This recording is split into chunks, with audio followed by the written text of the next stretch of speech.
This is BBC News, the headlines. Palestinians say there's been heavy bombardment of eastern parts of Gaza City as a new Israeli offensive is underway. In the UK, there's been an 8% rise in the number of asylum seekers housed in hotels compared with a year ago. BBC Verify digs into the numbers.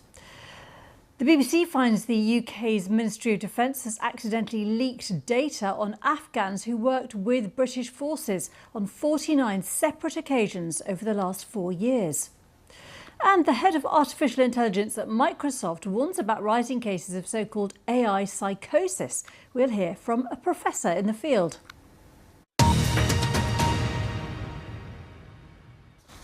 I'm Geeta Gurumurthy. Thanks for being with us. The Republican-controlled State House in Texas has passed the new congressional maps, which they hope will deliver them 5 extra seats at next year's midterm elections. It's a hugely controversial move, which has sparked battles over redistricting across the country. In California, Democrats are moving to carve up their state map in retaliation. In other Republican states like Indiana, Missouri and Florida, they too are talking about tweaking congressional maps to create more Republican-controlled seats. So what does it mean for politics in the United States? Well, I'm joined by David Goodman, Houston bureau chief of the New York Times, who's been following this story. Thanks for being with us, David. We have sort of boundary changes as well, but it's supposed to be controlled in the UK according to population. Can you just explain briefly the process in the US? Well, thanks for having me. In the United States, it actually varies by state, and the state legislatures are able to set the boundaries in many cases, and that becomes a partisan political project. Now, normally this happens only after the once-a-decade census, where the population numbers are adjusted, and you sort of figure out where the lines are supposed to go. Because in the House of Representatives, each member is meant to represent the same number of people. There's a one-person, one-vote principle. But some states, like California, previously had independent commissions do it, more like I guess they have it done in the UK. But here, a lot of states still have state legislatures do this in a partisan manner. And what we're seeing now is sort of that taken to its extreme. So Texas is very blatantly going out and saying, we're going to do this, redraw these lines to get as much Republican advantage as we can. These are Republican leaders of the state who are doing it. And that's been a challenge now to these Democratic states who are looking to counter it, but have roadblocks that they've put in place to try and take politics out of it. Now they're trying to put the politics back in. And just tell us about California. Yeah, so California has been the state that's been most ready to respond to what Texas is doing. And Governor Gavin Newsom in California put forward a proposal that would try and get around the state's independent commission. So there they have a commission in their state constitution that's supposed to draw the lines. What Gavin Newsom has done is get the Democratic legislature there to put forward a new plan that would draw 5 new Democratic districts to counteract the 5 that Texas has drawn.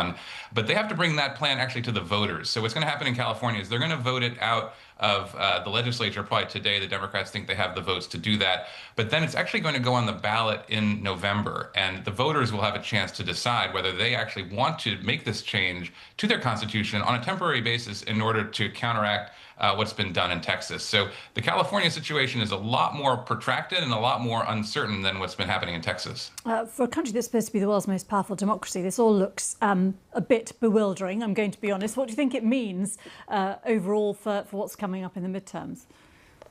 Well, that is the ultimate goal here. And Donald Trump, President Trump, has been very explicit that what he's after is to hold on to control of the U.S. House for Republicans. Now, Republicans have a very narrow margin in the House, and if he were to lose it in the midterms, which is very possible because often the party out of power does take control in those midterm elections, if he were to lose that control, he's worried that Democrats would then stymie his agenda, but also they could launch investigations to just make his life a lot more difficult. So what this is all about is Donald Trump trying to maintain control of the U.S. House, and Republicans in the states going along with this plan because they too, want to see his agenda pushed forward and not blocked by Democrats. So this is a very raw partisan fight over the U.S. House of Representatives that's playing out in each of these state houses all over the country. So, I mean, is literally every state now looking at this, or is potential change focused in certain parts of the country?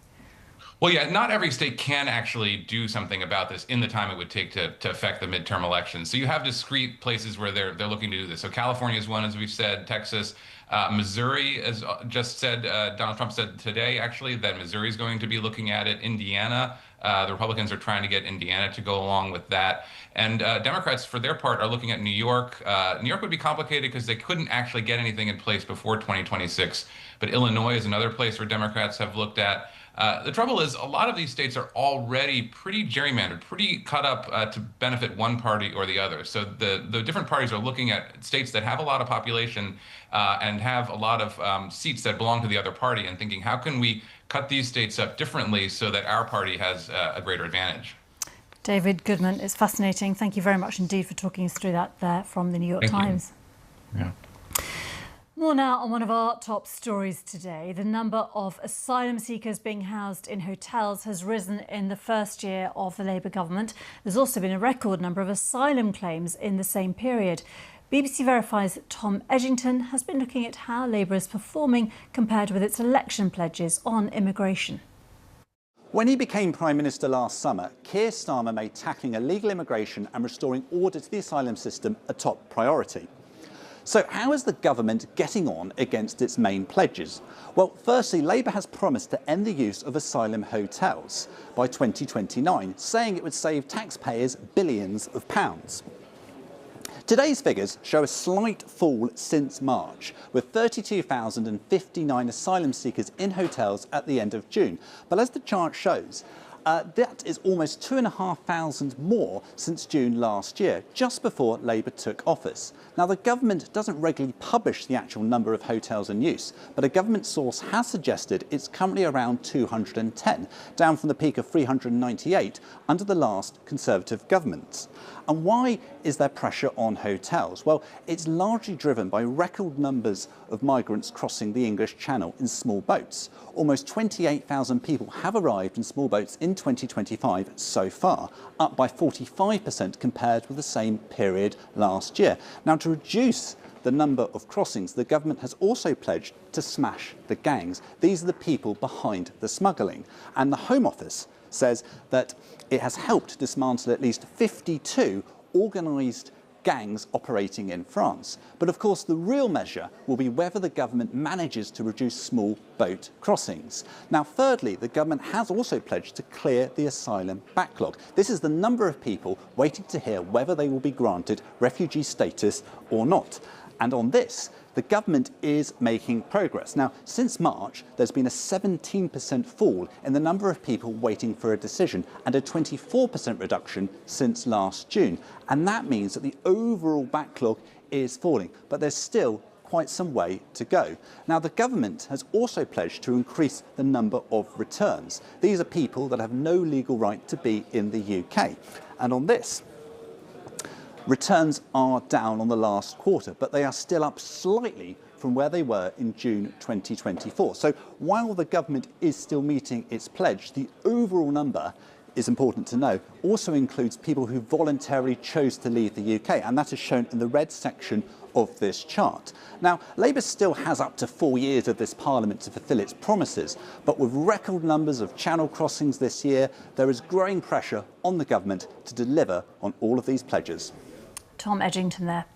The BBC's discovered that the Ministry of Defence has accidentally leaked data about Afghans who worked with UK forces on 49 separate occasions over the last 4 years. The data breaches related to the relocation scheme, which the UK has been running for Afghans whose lives were potentially at risk from Taliban reprisals.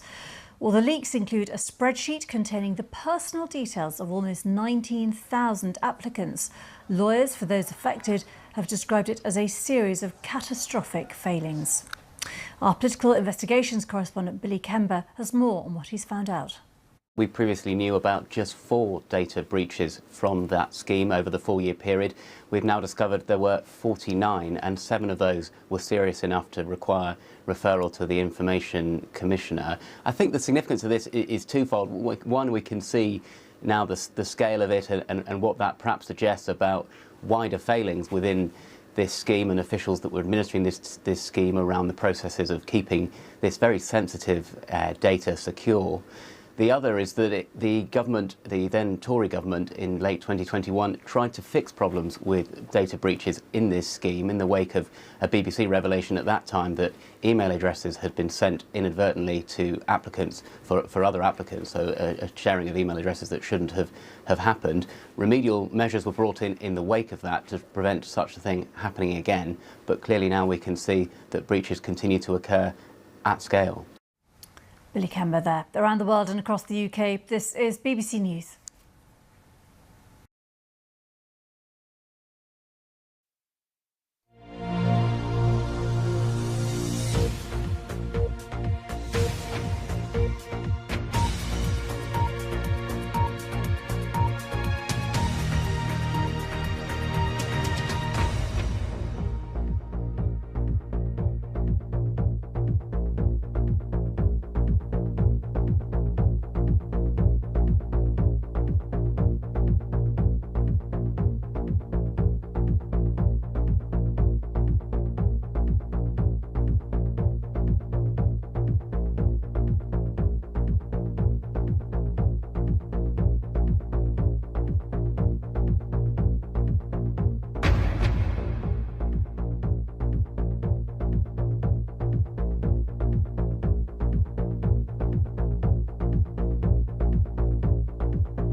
Welcome back to BBC News. I'm Geeta Gurumuthy. I just want to bring you a statement from the UK, and they're saying this is a joint statement of foreign ministers on plans by Israel. They're called the E1 plans, and they are by the Israeli Higher Planning Committee to approve plans for settlement construction in the E1 area east of Jerusalem.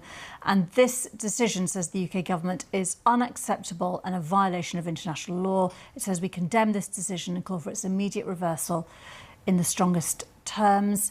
It goes on to say Minister Smotrich, the Israeli Minister Smotrich, says this plan will make a two-state solution impossible by dividing any Palestinian state and restricting Palestinian access to Jerusalem. And the statement says this brings no benefits to the Israeli people. Instead, it risks undermining security and fuels further violence and instability, taking us further away from peace.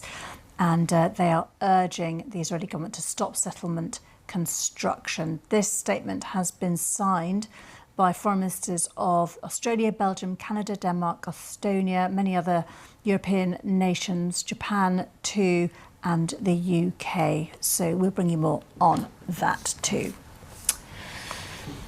Now, users of the US-based dating advice app T used to flag if potential partners were married or registered sex offenders have had their data leaked after the app was hacked in late July. Over 70,000 images were leaked and posted on the online message board 4chan, including IDs and selfies of women who'd signed up for the service.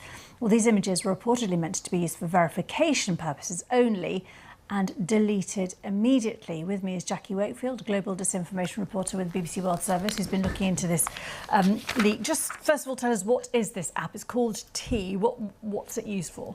So T is a review app where women can post men that they've dated or dealt with in some way and essentially seek reviews from other women. They can also check if they're registered sex offenders or check if it's a catfish. So if the man that they want to date is not who they're saying they are. It was marketed as a dating safety app because 6 in 10 women feel unsafe when they are dating online. But it was also used to spill tea, hence the name. Spilling tea is slang for gossip. Ah, OK, I'm with you now. So where was the information shared in the leak? So the information was shared on 4chan, which is a messaging board which is really famous for a lot of really dark misogyny. Incel groups are there, which means that the people that had access to this data really harassed the women that were involved in the tea leak. Right, and what did some of the men do then in response? So there was a lot of vitriol around the T app. You know, men were worried that they were being doxed or their information was being shared without their consent. And they had some very valid concerns. They couldn't access the app to see what was happening on it. But that caused a lot of anger on these like 4chan boards and incel groups. So as a result of the leak, Men took these images and created a game where they ranked the women against each other, looks-wise. They created a map with the women's locations. One woman we spoke to could see her address exactly on the map. They also created these copycat male tea apps where they reviewed women, and many of the comments on these apps were objectifying, racist, and very sexist. And what's been the impact on the women involved here? So one woman that I spoke to had actually been stalked by an ex-boyfriend in the past. He no longer knows where she lives now, and as a result of the leak, probably does. She's very concerned for her safety. And other women that we've spoken to, and women who've raised a class action case in the US against T as well, have raised concerns around the harassment online that they're facing, the comments that they're getting, and the fact that they are being doxed completely online. Everyone knows their location. Gosh, it's an incredible story. Jackie Wakefield, thank you very much for bringing us that story. Well, a spokesperson for the T app said they are working to identify and notify users whose personal information was involved and notify them under applicable law, and that affected users would be, quotes, offered identity theft and credit monitoring services. They also said that they bolstered resources to enhance security for current membership, that they are, quotes, proud of what they built, and that their mission is more vital than ever. Now, Microsoft's head of artificial intelligence says he is alarmed by rising cases of a phenomenon dubbed AI psychosis. It's a non-clinical term for incidents where people rely so heavily on chatbots such as Copilot or ChatGPT that they become convinced something imaginary is real. Our technology editor Zoe Kleiman reports. Hugh from Scotland says he became convinced that he was about to become a multi-millionaire after turning to an AI chatbot to help him when he lost his job. It began by giving him practical advice, but ended up telling him that a book and a movie about his experience would make him more than £5 million. The more information that I give the chatbot, the more it would say, "Oh, this treatment's terrible. You should really be getting more than this," and it would ask me for more information. I would feed it more, and the number would just get higher and higher. It would go from 10 grand to into the millions, basically. Hugh already had mental health problems and ended up having a breakdown. He says taking medication made him realise the money wasn't real. He doesn't blame the technology. He says it signposted citizens' advice, but he ignored it because it was so convincing. AI psychosis is a non-clinical term to describe people who start using chatbots like ChatGPT, Grok and Claude and start to lose touch with reality. I've had messages from people convinced that the tech has fallen in love with them, or think they've unlocked a secret human inside it, or even think it's deliberately trying to harm them. A survey of 2,000 UK adults carried out for Bangor University's Emotional AI Lab found that 57% thought it was strongly inappropriate for the tech to identify as a real person if asked. But 49% thought the use of voice was appropriate to make chatbots sound more engaging. 20% thought children under the age of 18 shouldn't use AI at all. We as professionals and doctors may start having to ask people when we see them in clinic how much AI they're using, how it's affecting their lives, just like we would for smoking, alcohol. We already know what ultra-processed foods can do to the body. And I think with this ultra-processed information, we're going to get an avalanche of ultra-processed minds that we need to deal with. The advice is to make sure you double-check everything a chatbot tells you and don't stop talking to real people. Finally, if you feel like you're using AI to make all your decisions for you, think about taking a step back. Zoe Kleiman, BBC News. Well, I'm joined by Søren Denissen Ostergaard, Professor of Clinical Medicine at Aarhus University, who first warned about the dangers of AI psychosis 2 years ago. The advice that our tech editor Zoe Kleiman gave there might seem obvious to some, but it is incredible, isn't it, already how chatbots are being used as therapy. People are using them as sort of friends and partners and girlfriends and boyfriends.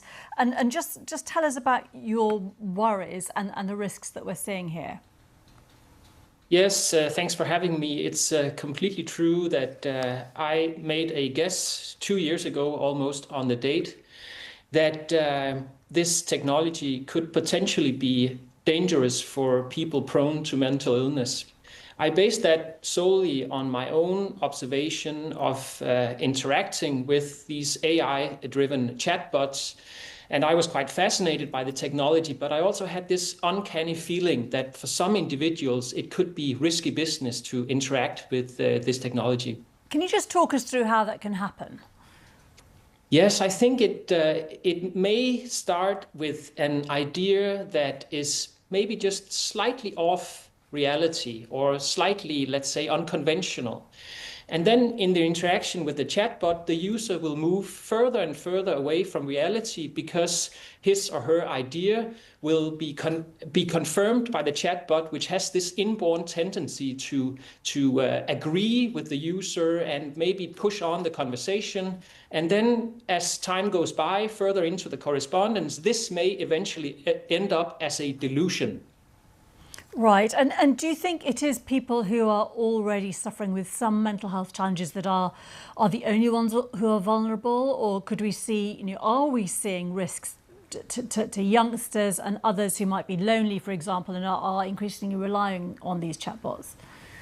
Of course, as we heard in the case before with the young man Hugh, this may be risky for people who already have some kind of mental health problems. But I also think that this could also contribute to new cases of psychosis or maybe mania in the context of bipolar disorder. So not worsening in people who are already suffering from mental illness, but maybe also contributing causally to new cases. We don't really know at this stage. And we saw, Microsoft, the head of the AI work there, Mustafa Suleyman, warning in the last few days about people, saying people think there is this sort of seemingly conscious AI. There's a big debate about whether AI would ever become conscious or not, whether that's even remotely possible. But the fact that he says he's, awake at night worrying about the fact that people think it is conscious. Yes, and I think that's a relevant concern. I must admit, in my own use of this technology, it is very, very difficult not to anthropomorphize and think that you are dealing with some kind of sentient being or because the technology is so convincing and the way that you're interacting with it is very human-like. You're corresponding as you would in a chat with a normal human being. You're using the second person. What do you think? It addresses you in the second person. And many of these chatbots even have a voice mode that are also quite convincing. So it's not strange that people are feeling or getting the either conscious or unconscious idea that there's some kind of sentient being behind the technology. I find that quite logical, unfortunately. And given the huge commercial value potentially with countries, governments, individuals all around the world working on this technology, moving further ahead on robots and different ways to make the technology more user friendly, is there anything likely to happen to safeguard people who are vulnerable like this?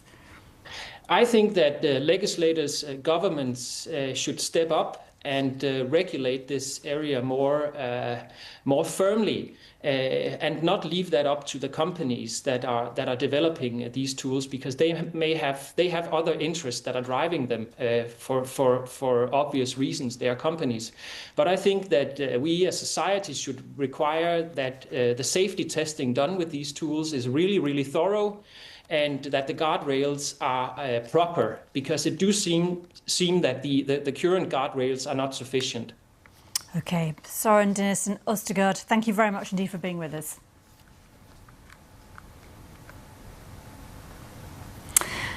Now, there's not just one species of giraffe. Rather, there are in fact 4 distinct types, and that is according to a new assessment of the mammals.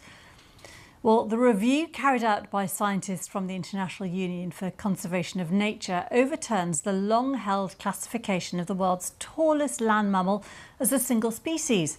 Well, the study assessed genetic data from the animals, which showed DNA with large differences between several giraffe lineages. Experts say the findings will allow a more nuanced understanding of the conservation threats that giraffes face in the regions of Africa that they inhabit. Well, that is one story that we're hoping to do a bit more of, and we will bring you more on that because, we're hoping to get you a few more pictures of giraffes and possibly speak to someone on that too.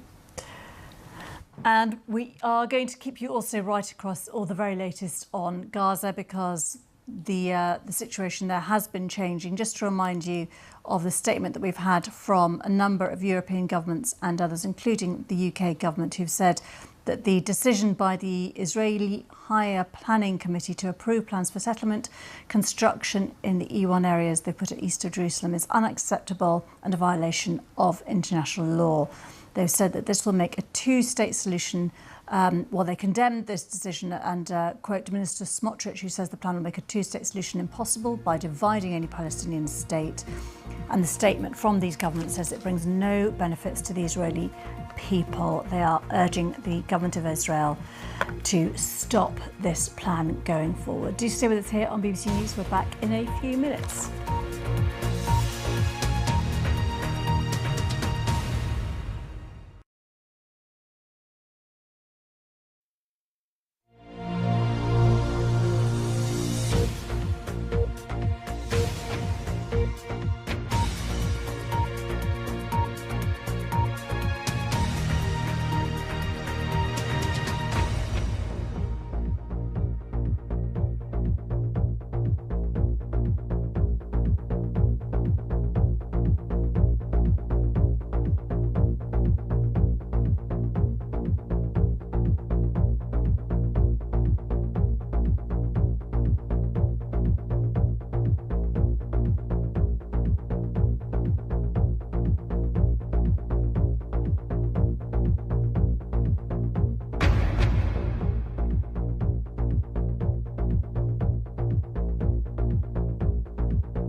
Live from London, this is BBC News. Palestinians say there's been heavy bombardment of eastern parts of Gaza City as a new Israeli offensive is underway. Foreign ministers from 21 countries condemn and call for the reversal of Israeli plans to build settlements in the occupied West Bank. In the UK, there's been an 8% rise in the number of asylum seekers housed in hotels compared with a year ago. Russia launches the biggest wave of strikes on Ukraine for weeks as its foreign minister blames Kiev for sabotaging peace talks. Also coming up this hour, cheers and some tears as hundreds of thousands of pupils get the results of their GCSEs and vocational qualifications. The pass rate falls again.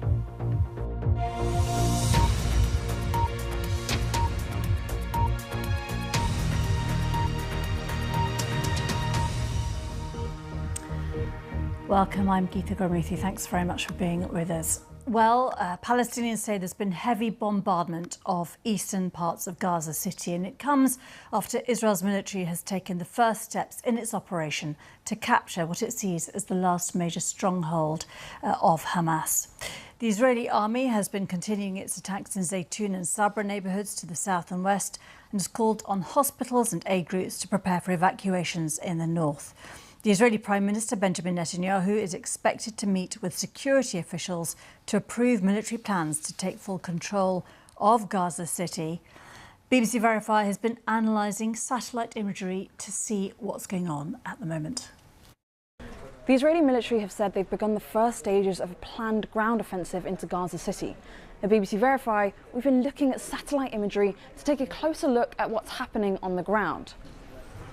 This is Gaza City in the north of the Gaza Strip, reportedly home to hundreds of thousands of Palestinians. Israeli troops have already established a foothold on the outskirts after days of intense bombing and artillery fire. Verified footage shows strikes like this, and you can see shrapnel almost hitting this child here. And this was within just hundreds of meters of this temporary camp for people displaced by the war, which has in recent days started to empty. We've reached out to the Israeli military for more details on this. And Palestinians who fled the war are being displaced again due to these expanded IDF operations. Let's zoom in on this picture. So from earlier this month, you can see rows and rows of tents here.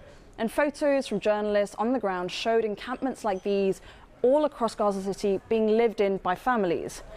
But the latest satellite imagery shows evidence that these have rapidly disappeared, suggesting Palestinians have fled as Israeli troops establish a foothold on the outskirts of Gaza City. And these white circles here show damaged buildings in the surrounding area, while these black circles show a number of vehicles on the road next to the former camp. Now, the image isn't clear enough for us to identify them, but experts at the intelligence firm Maya have confirmed the presence of a unit of armoured vehicles within 600 metres of this spot. As Israeli troops encroach on Gaza City, hundreds of thousands of Palestinians are expected to be ordered to evacuate to southern Gaza. This has prompted renewed calls from the UN for an immediate ceasefire. Merlin Thomas there. Well, Nadav Vyman is a former IDF sniper and now the executive director of Breaking the Silence, a group of former Israeli soldiers speaking out about life in the occupied territories. I asked him what he made of the latest Israeli operation in Gaza. First of all, what we are seeing on the ground and the decision of our government is more of the same. We have nothing new over here. Our government know because the army told them that it's impossible to defeat Hamas, basically. And everything that we did so far in almost 2 years of war, eliminating Gazans, destroying infrastructure, mass loss in soldiers' life and also Palestinian life, didn't brought to the result of releasing our hostages by military means, and also didn't really defeat Hamas. So what we believe is that we're going to see more of the same, and eventually not defeating Hamas and being in the same exact point. When we hear, though, that the plan is to go into Gaza City, from your own experience, can you explain how that might actually happen on the ground? We're seeing the first steps at the moment. So what the IDF does is, first of all, we surround the area, and then we throw leaflets from the air and also send text messages to Gazan on the ground, leave from this street or that street in this time and that time. And after that, what we tell our soldiers, what I was told when I fought in Gaza, is that there isn't any civilians over there. The only one who remained are Hamas or Jihad Islam or other armed factions, meaning you can shoot everywhere, meaning you can bombard from the air targets that are close to civilian areas like, I don't know, a school that a lot of Gazans fled to. So we will see artillery at first and a lot of attacks from the air, drones, fighter jets, and helicopters. And after that, infantry would enter. They blow up IEDs and tanks and all of that, and D9 bulldozers, and then light infantry. And then we move from house to house. We never want to stay out in the open. So we blow up a wall of a house or the front door, we enter inside, and then we do what we call a wet sweep of the house. Throw a grenade, it explodes, and you enter while firing inside. And like that, every house until you take over entire neighborhoods or entire city. And as you can imagine from what I just explained, the casualties on the civilian population are going to be massive, massive, and the IDF knows it. That was Nadav Wyman, a former IDF sniper, now from Breaking the Silence, a group who speak out about the occupied territories. Well, we asked the IDF to comment. They sent us this statement. IDF soldiers and commanders operate against terrorist organisations in complex urban environments while taking measures to mitigate harm to civilians as much as possible. This stands in sharp contrast to Hamas, which operates within populated areas while violating international law and endangering civilians. The IDF is committed to operating in accordance with international law. Well, here, the Foreign Office in the UK has summoned the Israeli ambassador to the UK, Tzipi Hotovely, over the Israeli decision to approve plans for settlement construction in the occupied West Bank. At the same time, the foreign ministers of 21 countries, including the UK, Australia, Canada, France and Spain, have issued a joint statement condemning those plans by Tel Aviv. They call the move unacceptable and a violation of international law, and they've called for its immediate reversal. On Wednesday, Israel gave final approval for a controversial settlement project that would effectively cut off the occupied West Bank from East Jerusalem, dividing the territory into two. Known as the E1 project, the proposal for nearly 3,500 new homes near East Jerusalem has been discussed for years, but unlike other Jewish settlements, it has always been blocked, often under pressure from the US, because of its highly sensitive location. Now, here in the UK, new immigration figures released by the Home Office show that the number of people applying for asylum hit a record high, with 110,000 claims in the year ending June 2025. It marks a 14% increase from the previous year. Well, the new figures also show there were 32,000 asylum seekers housed in hotels at the end of June. That was 8% higher than it was at the end of June 2024, just before the Labour government came to power. But the new data also reveals the government is processing asylum applications more quickly and spending 12% less on asylum. All this comes amid growing controversy over the use of hotels for asylum seekers, and a court ruling that a hotel in Epping should stop housing them after a legal challenge from the local council. Our political correspondent Joe Pike reports. Labour pledged to stop the use of asylum hotels, but in the last year the numbers have risen. Now 2 Labour councils are considering court action to close their hotels down, but the government insist they're making progress. We are processing claims more quickly than the last government did. They had a huge backlog of unprocessed claims, where that means we can let people get on with their lives if they're meant to be here, or we can deport people if they're not meant to be here. We're also working at source to smash the gangs that are smuggling people in really dangerous ways. Today's figures show that since the general election there's been a slight rise in asylum seekers being housed in hotels to around 32,000 people. But that's much lower than at the peak in 2023. There are alternatives. For example, a barge has been used in the past, which would otherwise be used to accommodate construction and oil and gas workers. Some other sites have been used as well. There are alternatives, but the most important thing is to stop the arrivals in the first place, and then the problem of accommodation doesn't arise. Reform UK argue the vast majority of people arriving in the UK should never qualify for asylum. The Lib Dems say they'll back any of their local councils who want to try and use the law to close down asylum hotels. We support councils who want to take that decision to challenge that use, because we've long said that the use of hotels for asylum seekers is not the right thing to do. This is an overhang from the failures of the last government, and the new government is just not getting to grips with it clearly enough. There seems to be a little relief here. There are some small signs the system is improving. Costs have been cut, returns increased, the backlog reduced. The problem for the government, though, is that arguably none of that really matters if small boat arrivals are at record levels. Those crossing the Channel only make up around a third of asylum claims, suggesting that one of the UK's biggest problems is that for many it remains a very attractive destination. Joe Pike, BBC News, Westminster. Well, our political correspondent Jack Fenwick says that the government knows that immigration is one of the key issues the public will judge them on. I think when it comes to the headline figures to come out of today, the record number of asylum applications this year, and also the fact that the use of asylum hotels, the number of people in hotels, has gone up under Labour's watch, they're both quite difficult headlines, I think, for the government, not least because we know the Labour government has a manifesto pledge to end the use of hotels. We know they've said they want to smash the people smuggling gangs that organise the Channel boat crossings. And so it's not surprising that opposition parties, in particular Reform, have jumped on these to say that the government isn't doing a good enough job when it comes to immigration, in particular illegal immigration. But one source that I spoke to in the Home Office today said that actually they weren't that disappointed with the statistics. And of course, political parties will always try and spin statistics in their favour, but I think there may be something in that. I think that it is the case that the numbers behind those headlines actually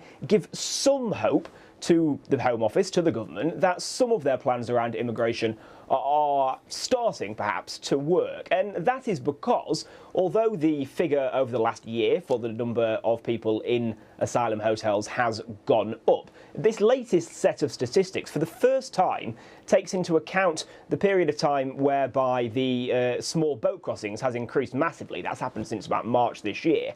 And what we've not seen, which we might have expected to see, is an increase in the use of hotels in that time. Now, that appears to be because the Home Office has been able to process claims more quickly. And for a long time, ministers have told us that's the key to starting to get rid of that backlog, is by processing those claims. Now, that does come with something of a caveat, and that's because while we see initial claims being processed more quickly, we're also starting to see record numbers in the appeals court. And there does appear to be a bit of a backlog starting to build up there. Now, one Home Office source said to me today that, in their view, it's now down to the Ministry of Justice to step up and sort out that bit of the issue. But I think overall, a bit of a mixed bag for ministers. Jack Fenwick there. Well, Luke Trill is from the research group More in Common, and he says that public polling on the subject of immigration does go up and down, but it is a big issue. It varies depending on lots of things. You know, particularly in summer, we see small boats and channel crossings tends to rise because that's where most of the crossings are. But I think we have seen a general trend over the past couple of years of both levels of immigration and asylum ticking up on that list of public concern. So every week, we ask the public, what are the top issues facing the country? And still way out ahead is cost of living, as you might imagine.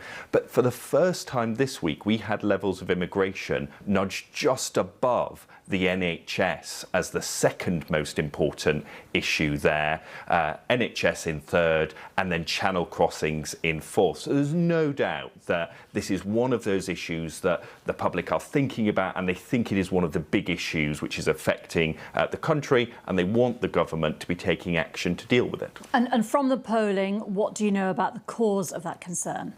So there are a number of issues, but the top issue that comes up both in the polling and the focus groups is this sense of the levels of immigration at the levels that they are, and channel crossings and the need to use asylum hotels are putting too much pressure on public services. So that comes out as the top reason for people opposing asylum hotels, and the top reason for people wanting levels of immigration overall to fall. That sense of the NHS is already struggling, that, you know, schools are already oversubscribed. Can Britain take in more people and support them? It's not, and I think this is really important, It's not that people aren't compassionate. You know, when we talk to people in focus groups, they will say, you know, I can't imagine what it's like to have to leave your country or to make a decision to cross the channel, given the risks. But it's just that sense of a time when many Britons feel they're struggling. You know, can we cope with the extra numbers of people coming in? And Luke, what does this mean for the electoral politics here in the UK? We've seen obviously huge changes here and in Europe, for example, and in the US, where immigration, again, very big concern.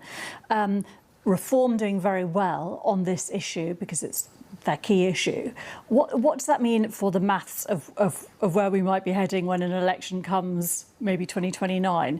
Because are those votes that rest a lot on anti-immigration? Of another 15 charges of indecent assault. Now, yesterday, as it stood at the end of the day, the jury were undecided on those other 5 charges, and they were asked to come back today to consider their deliberations. But what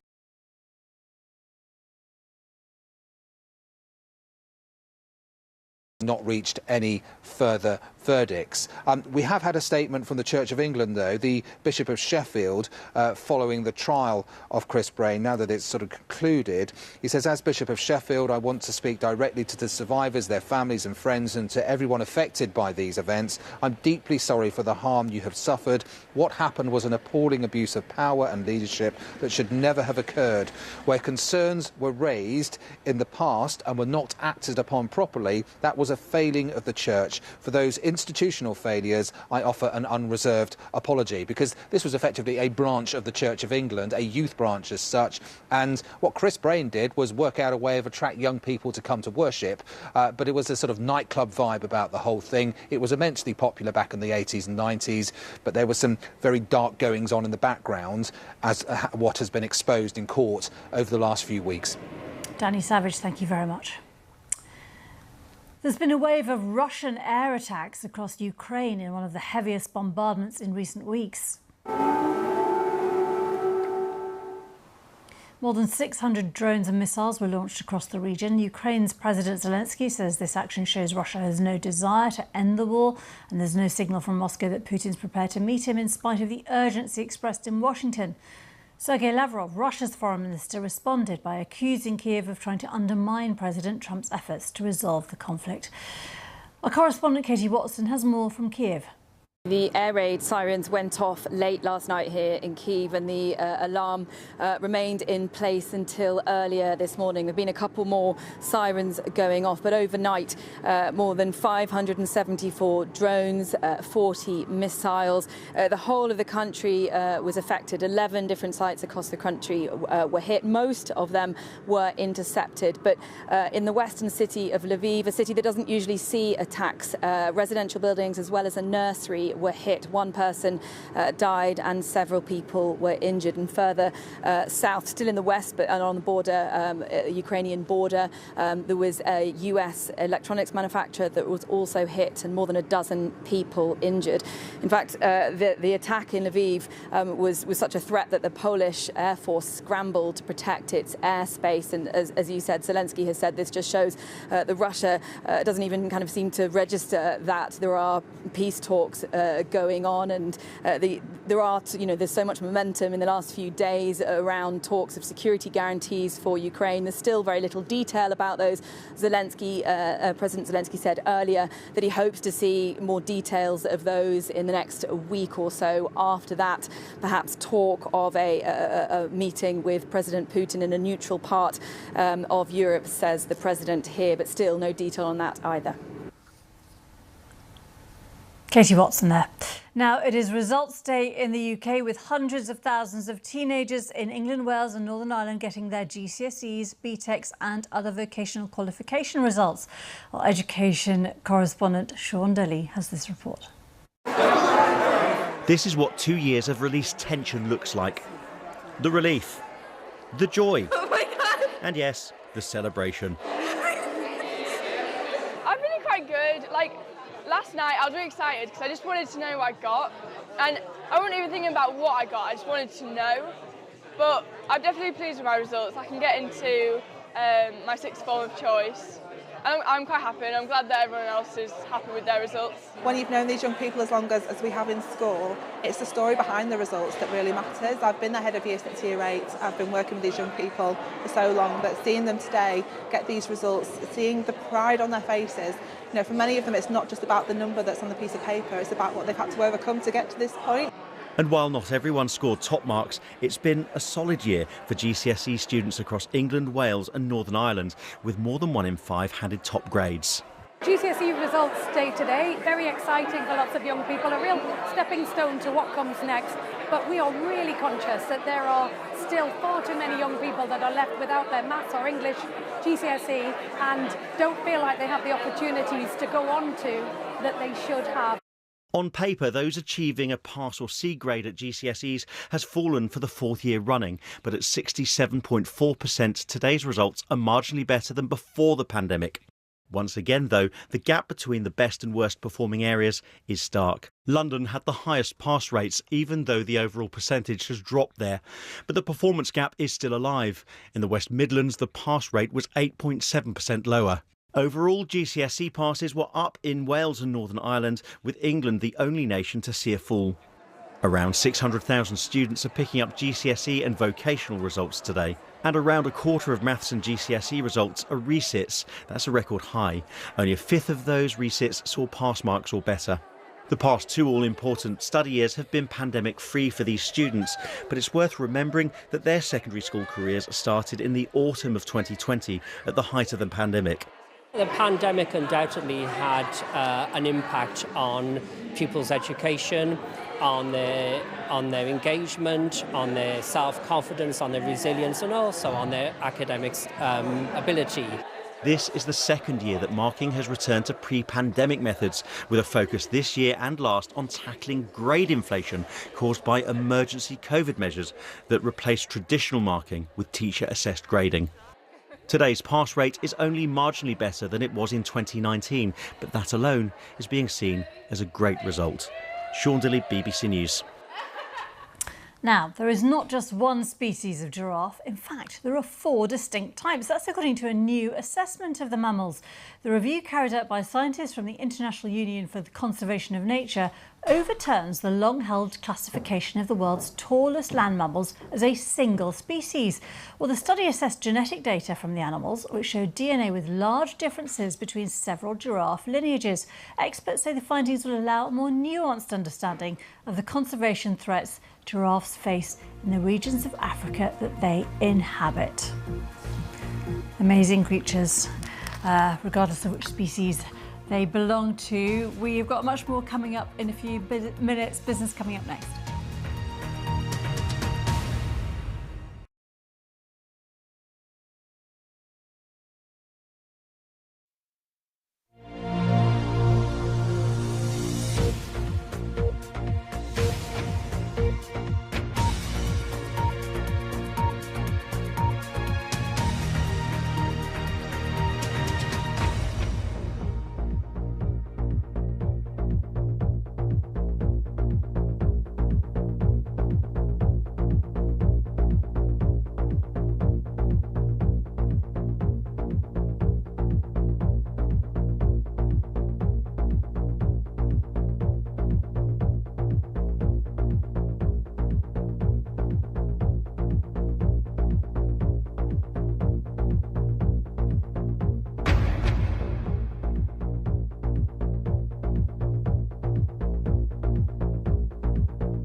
Now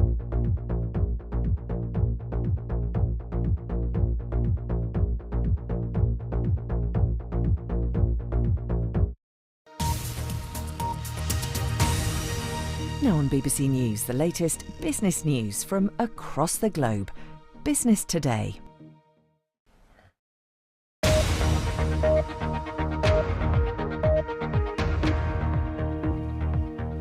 Upping the ante, Fed Chair Jay Powell will deliver a closely watched speech on Friday as the president increases his pressure on the central bank to lower the cost of borrowing.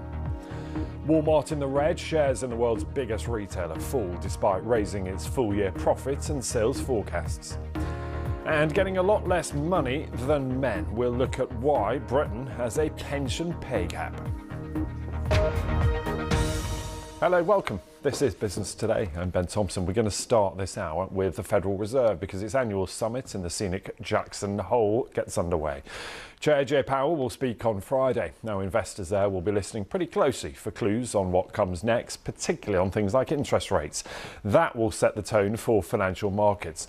But even before officials had arrived, the Fed was back in the spotlight. Now, Federal Reserve Governor Lisa Cook said she would not be bullied to step down.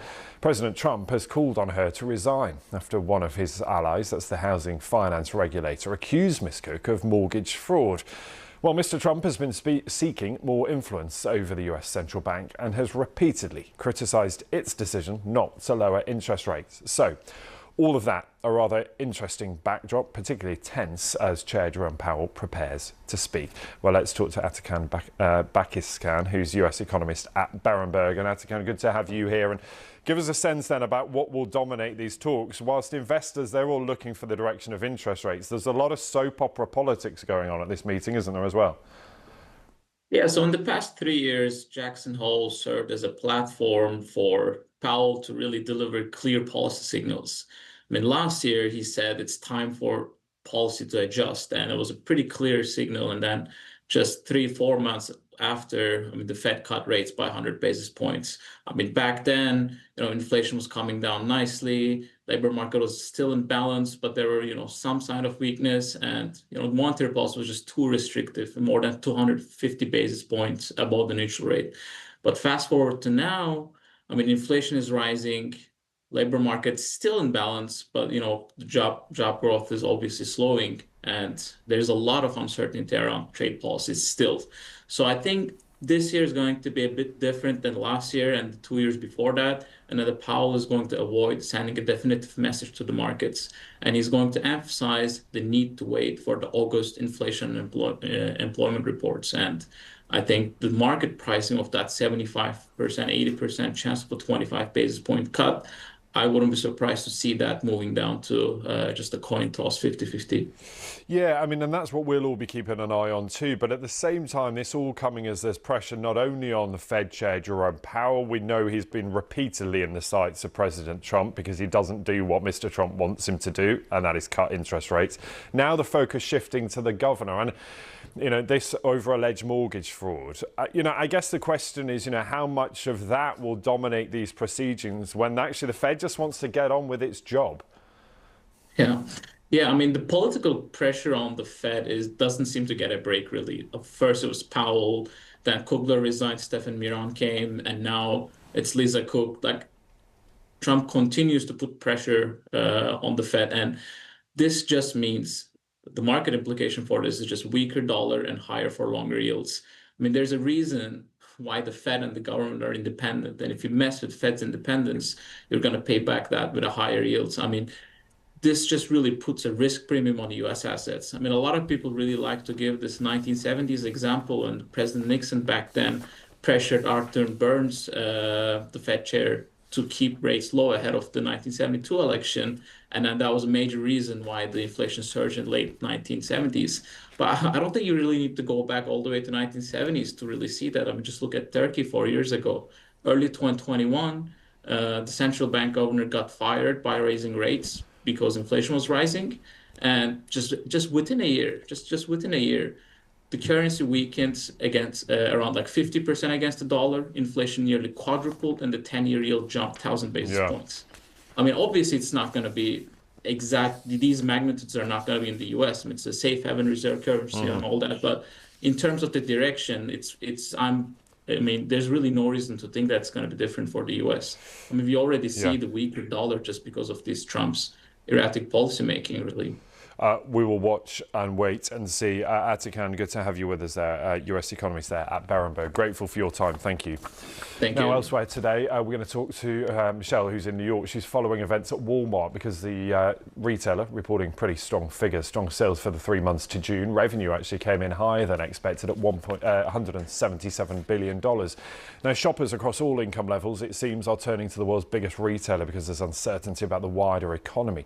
The company's share price, though, was down after the results came through. It said that it will have to raise prices to offset higher costs. So let's take you to New York. Michelle is standing by looking at those numbers for us. And Michelle, that's the problem, isn't it? It's that warning about higher costs. It's a familiar refrain from retailers right now, but not great for Walmart's core market. Yeah, I mean, I think one of the things, if you look back at these results, I mean, they are backward looking, is that they tell you that the company has been successful at pursuing this low price strategy, and that has helped it woo more customers, whether that's people shopping online or going in person.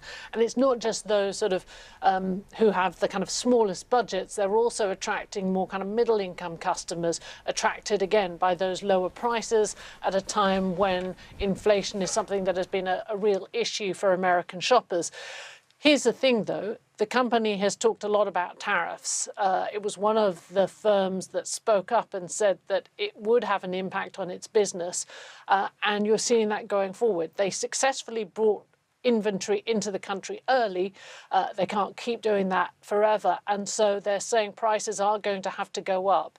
And the worry, and you're seeing that reflected in the kind of pressure on its share price today, is that investors fear consumers aren't going to be able to bear that. You're already seeing starting sort of signs of weakness in the American consumer. And so the idea that at that point prices are going to go up, that could have a knock-on effect on profit margins at Walmart, and that's why its share price is suffering today.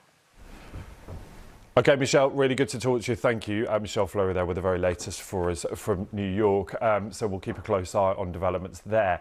I just want to bring you a couple of other lines, though, that we're getting. And this is the very latest on what we know in terms of the steelworks in the UK. You know, it's an industry that's been so closely watched right now. There's so many concerns about whether the government is prepared to step in.